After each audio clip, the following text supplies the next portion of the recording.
Well, good evening. It's Caroline Stevens, Seeking the Truth. I'm hoping you're not going to be disappointed with this evening's show. I kept it under wraps.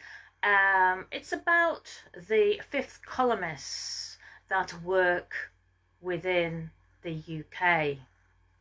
They undermine all our good work. They undermine the decent people in this country. Okay? So the question is tonight, because there will be some shills that will get exposed on later shows, but for tonight I'm going to be looking at the Privy Council. For how long has the Queen run the UK with George Soros's friend and business partner, Lord Malloch Brown, who sits on the Privy Council? So what is the Privy Council, I hear you ask? Or maybe some of you. Well, the Privy Council of the UK is a formal body of advisors to the Sovereign of the United Kingdom. It mainly comprises of senior politicians, and strangely, they are current or former members of either the House of Commons and the House of Lords. And then there are some church people as well. So basically, what do? Well, they advise the sovereign on the royal prerogative, and as a body corporate, it issues executive instruments known as orders in the council, which, among other powers, enacts acts of parliament. So in effect, they are really the real parliament, and nobody ever talks about this. The Privy Council is the power behind the throne. So what you see in Westminster in the House of Commons and the House of Lords, we've said it time and time again, it's just a panto season. They're just having a good time. Right, so what do we know about the Privy Council? Well, having advised the sovereign, they issue the royal charters, and they're used to grant special status to incorporated bodies and city or borough status to local authorities. Well, it says that the Privy Council's powers have now been largely replaced by its executive committee, the Cabinet of the United Kingdom. But guess what? If you look at the Cabinet in Parliament, most of those people sit on the Privy Council. You've got Rishi Rishi, Priti Patel, Alok Sharma, Lizzie Truss, Robert Jenrick, Mr. Handcock. There's some reports say Doris is part of it, and some reports say he's not, so we'll skip him or her. Theresa Coffey, Grant Shapps, and so on. But they're all Privy Councillors too. So Matthew Hancock, I believe, joined the Privy Council in 2014. Okay, remember, this is where the power really lies, because they're very close to the Queen. And they all don't have to meet like in Parliament. Not at all.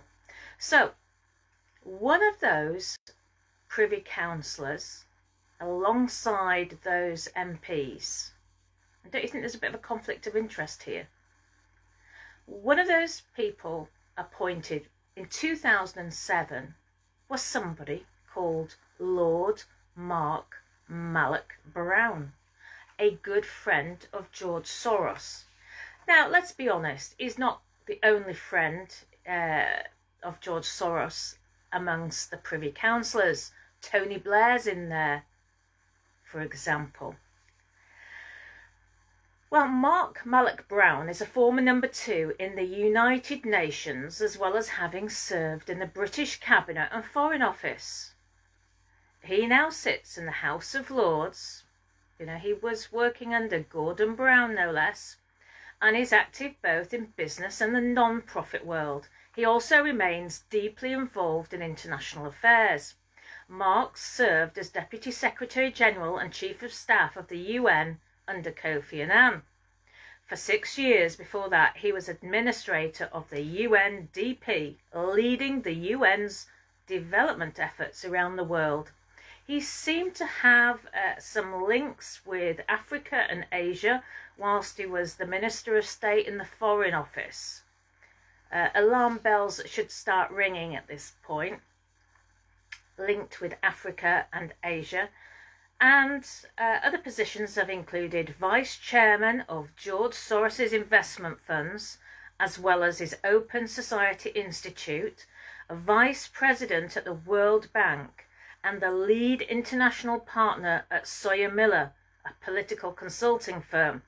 He's also served as Vice Chairman of the World Economic Forum, no less. And you know, he began his career as a journalist at The Economist. So what I'm going to be doing is leading on to the American elections. But you just need I think you just need a bit of background, because this guy, I say a guy, he's got fingers in so many pies. There is a very complicated schedule on the internet, and I won't reveal it to anybody because whoever's put it up there will undoubtedly get it taken down. In fact, I found a lot of documents which are hidden on their computer, and no, I won't be giving them, because these documents might be required as evidence someday. So let's have a look at this company called Smartmatic. Smartmatic was founded in 2000. It's grown into a global business, transforming elections around the world. Now, I know elections are fraudulent. I know, voting is fraud. But we've just got to run with this, because this is uncovering a big fraud too. It's like a fraud on a fraud.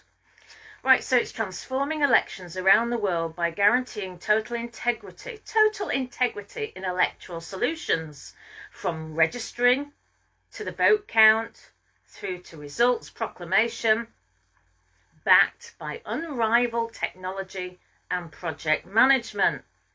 The company has been involved in more elections, over 3,500, than any of its competitors when this document was produced. I think it was back in about 2014.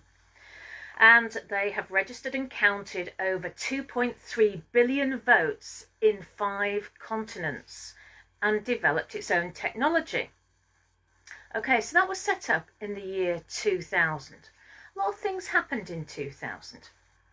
But anyway, London, there was this report, and this has been removed from the internet, but somebody has captured it. Now, before I came on air tonight, we've had it backed up on a private server nowhere near me, nowhere at all near me. Okay, this document is on a private server in case it's required by Trump. Okay, this is the document. It might seem very innocuous even, and it is the right way up, unless you're looking at your phone upside down. Okay, and on the top it says Smartmatic. So this is a document that was officially produced by Smartmatic. It says, Antonio Mujica and Lord Mark Malloch Brown today announced a new venture, SGO, built on the extraordinary success of Smartmatic, the company that was formed in 2000 that was dealing with all these elections. Remember, Mark Malloch Brown is George Soros's friend, really good friend, because when he's been renting out a property over in New York, he's charged Mark Malloch Brown 2/3 of the rent that the previous occupier had paid. So they're pretty good friends. So they built on the success of Smartmatic, and now Mujica, who is Smartmatic's chief executive and co-founder, will continue in this role in the enlarged group. Lord Malloch Brown will become chairman. He will be joined on SGO's board by somebody called Sir Nigel Knowles. Sir Nigel Knowles. It's important we remember that name because he crops up a bit later in the story. So he's the global chief executive of DLA Piper.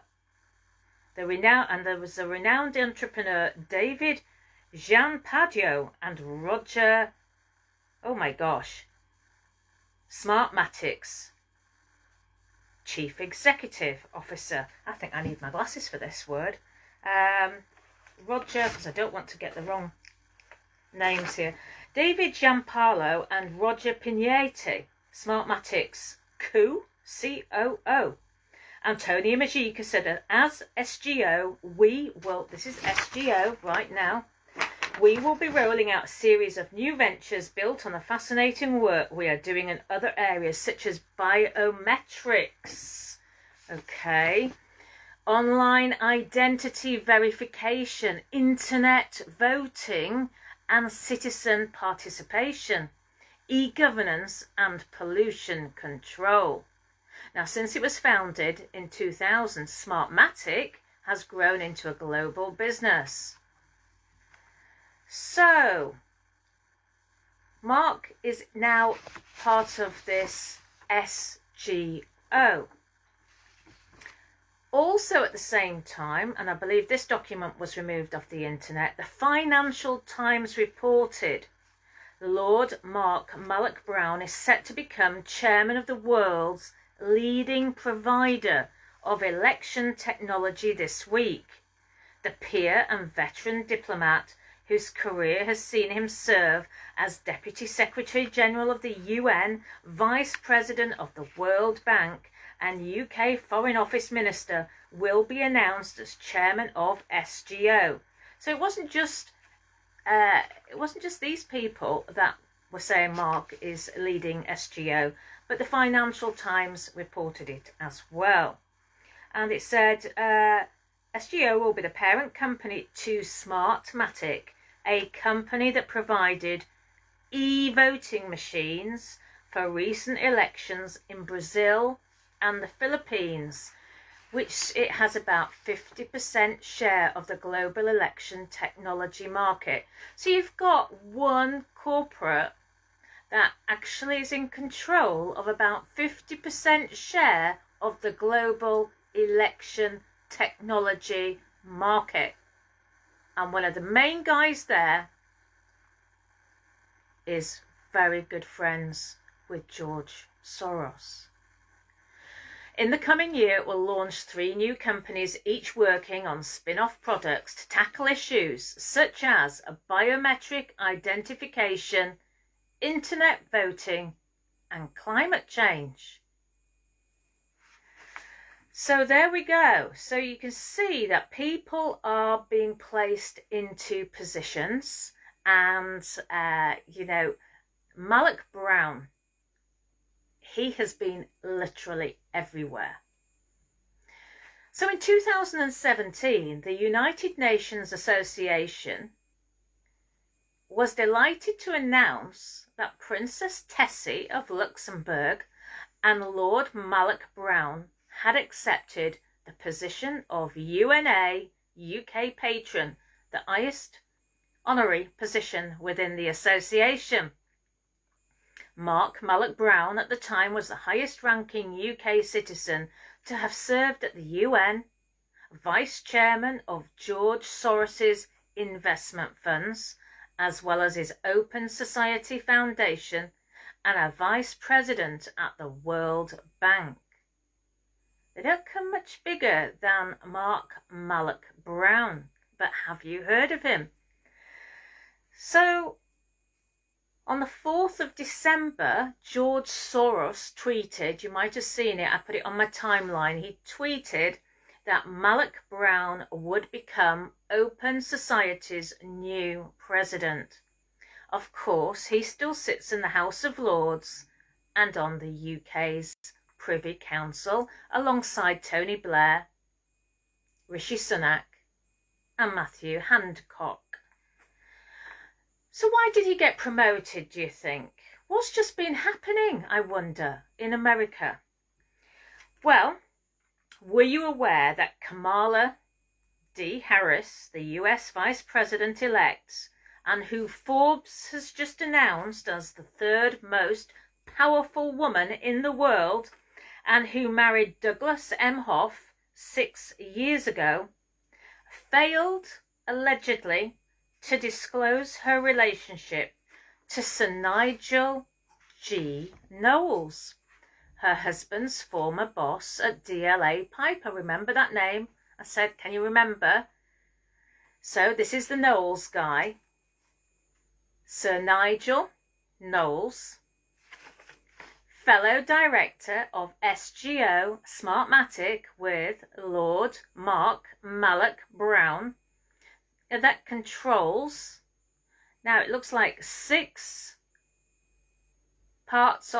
states in the US, their voting machines from Dominion, Smartmatic, Sequoia, Premier, Diebold, and Optech voting machines, allegedly responsible for a voting fraud in the USA.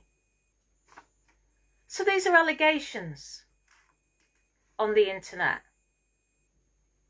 So could we hear please from a Lord Malloch Brown, who still advises the Queen, who still works alongside Tony Blair and the Crown. So to finish off, Mark Malloch Brown, or perhaps he's called Moloch Brown, is he part of the Babylonian bloodline? Sits in the House of Lords, served under Gordon Brown, appointed to the Privy Council in 2007, the council that effectively runs the UK with the Queen. This council has had links with George Soros through his friendship with Mark Malloch Brown for 7 years, and of course we have had Tony Blair on the Privy Council for a lot longer. These people want to eradicate the indigenous people of England, of the UK. And I'll give you a piece of evidence on that. I'm going to show you this. This is another document that I found on the internet. Let's hold it up. Let's see if I can get it right. Can we see that document?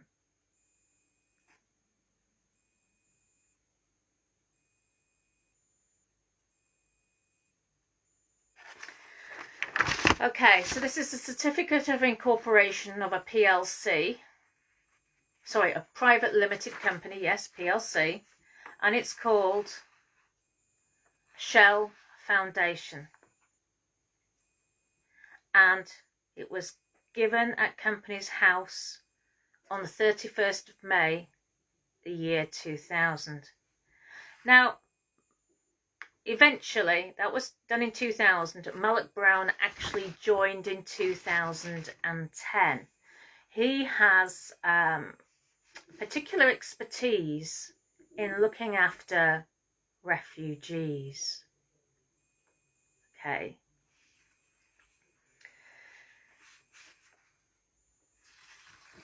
The objectives for which this charity has been established are to promote in any part of the world the protection and preservation of the environment. This is going back 20 years.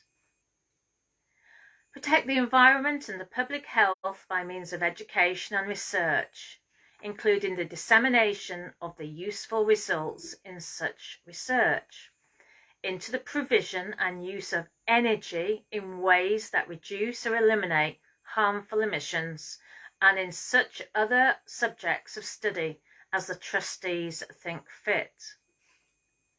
They want to advance the education of young persons and adults, or male or female adults, including the provision of scholarships at universities in the United Kingdom for postgraduate students, particularly citizens of countries other than the United Kingdom. So basically, Shell Foundation has been exercising positive discrimination against our peoples for at least 20 years. Now, Malloch Brown joined the board of Shell Foundation in, I think it was 2010, and left in 2016. But this is positive discrimination for everybody apart from the people of the United Kingdom. And this is an example of them trying to eradicate the people on these shores, the indigenous population. Remember, this was 20 years ago. So, ladies and gentlemen, I've got friends from Australia who had hoped to do something, to do some good for the people in Australia, but they could get nowhere with the Privy Council. Nowhere at all. Another person on the Privy Council is Lord Jonathan Sumption. Now, how does it work if you sit on the Privy Council? If the Privy Council won't do anything for the Australians that I know of with their huge expertise, what is anybody else going to be able to do exactly? Because the Privy Council is corrupt. Some of us know this, and some of us need. I didn't know all this information, and I didn't know how it linked with Trump, because I don't follow the elections, particularly because voting is fraud anyway. Voting takes your personal sovereignty and gives it to a corporation. Everything is a corporation. So that's why we never have any say. I'm here to seek the truth. And if it means uncovering some shills along the way, it's better to be slapped in the face with the truth than kissed with a lie. Because time is running out, ladies and gentlemen. It really, really is. Until we wake up, till we understand that so many of these people that we see on our screens that are being promoted are just actors and actresses to distract us. Oh, they seem nice. They said nice words. It's not about saying the words. It's about putting things into action. Doing your own research. Finding the truth. Don't take my word for it. Go and have a look at Lord Malloch Brown. I would like to know if he is connected with the Babylonian bloodline. And there'll be some experts on here who I'm hoping will be able to add extra information onto this live stream. I can't do everything on my own. I've spent a couple of days getting everything together.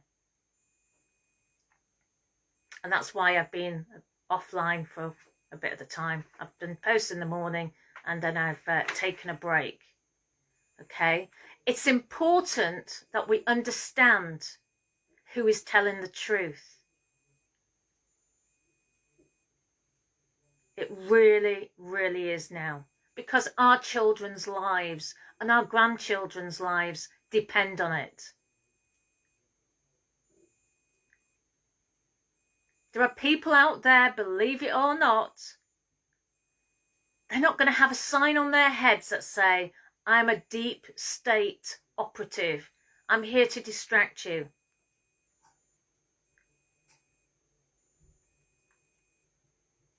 People like myself and others who are genuine people, they don't get on TV. Why do you think that is? Why do you think my YouTube channel was genuinely removed? Who do you think really removed it? Who gave the orders? Yeah? Okay. They've been trying to destroy the UK for so long. Now we've got to fight back. Spiritually as well. Spiritually fight back. We have to pray. Because there is not one constitutional expert on this planet that is going to save England, is going to save the UK. Because the Privy Council actually runs this country with the Queen. Please share this video. We'll try to get it on video banned. It's not like a normal channel, so it's not a subscription channel. And thanks for watching. I hope that somebody takes this seriously. I'm not saying the mainstream, I'm not using the mainstream narrative, so it's always going to be much harder for people like myself to get a message across. Because when we go offline, or if we watch the box in the corner, it's a totally different story, isn't it? I mean, I'll give you an example. I was listening to Radio 2 this afternoon, and I was in the car, and Jeremy Vine had a lady on. She was obviously a senior lady, and she said that how people had delivered food to her door during lockdown. And she'd actually finally got out this week, and somebody had taken her out in the supermarket and they'd said to her, "Are you disabled? Are you got disabilities? Because we can park in a disabled bay." So she said, yep, I've got disabilities. And then they're walking into the supermarket and she's struggling with a mask. And she was just sort of saying to Jeremy Vine, "Oh, you know, this was pain. It gets her glasses all steamed up." And he said he'd heard that she had disabilities. And he didn't say, "Well, do you know you can get a lanyard so you don't need to wear a mask?" We all have responsibilities to help each other, moral responsibilities. He should have said about the lanyard, but he didn't. Do you know there's a lot of senior people who are not on the internet. They wouldn't know a thing about the lanyard, but they'd probably listen to the radio or they watch television. I have never seen one program on the radio or the television that has mentioned the lanyard. Why is that? Okay, thanks for watching and listening. Please do share. Caroline Stevens, Seeking the Truth. When we're doing lots of investigations behind the scenes, and there's some of these documents I have, as I say, we've sent them to a private server so they're safe, and so please don't ask for them, just in case they're required for evidential purposes. But goodbye, and see you again soon. And my website is called carolinestevens.net. And I hope you like the flowers. Thank you. Goodbye for now. Bye.